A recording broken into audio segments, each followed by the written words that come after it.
which means hello in the Kiowa Indian language. The story of Wuha has been very inspirational to me. He was torn between two worlds, a world that he had known as an young Indian boy, and the world that he had to assimilate to as a young warrior forced by the white settlers. Wuha is inspirational because he was trying to seek balance between the two worlds. The Kiowa's way of life was erased, their way of life was lost, and they were removed from their God-given native land and placed onto reservations. As far as I'm concerned, I would consider that to be more like prison camps that they were put into. The white settlers used bully tactics and aggression to remove the natives from their land for their own good life. Elizabeth Ross stated that land once belonging to the native peoples created opportunities for the white Americans to prosper.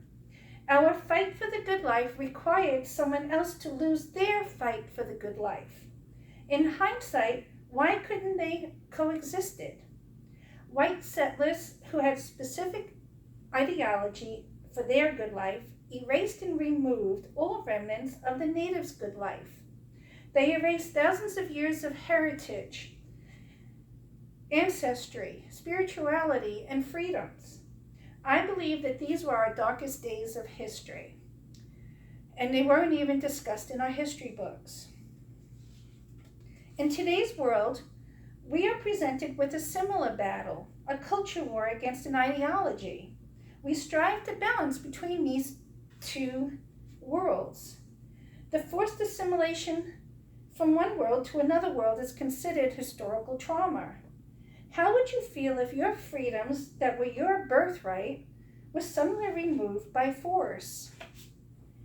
That the aggressors wanted to force you to assimilate to their ideological good life? How can this be the good life if you have not chosen this way of life? I would have a problem trying to balance between these two worlds. Wuha's picture depicts his struggle to balance between the two worlds. Unfortunately, his struggle gave in to the culture war. The natives were never able to go back. If we were allowed history to repeat itself, we could never go back. Let's learn from the past and not repeat historical trauma. Aho, which means thank you in the native Kiowa language.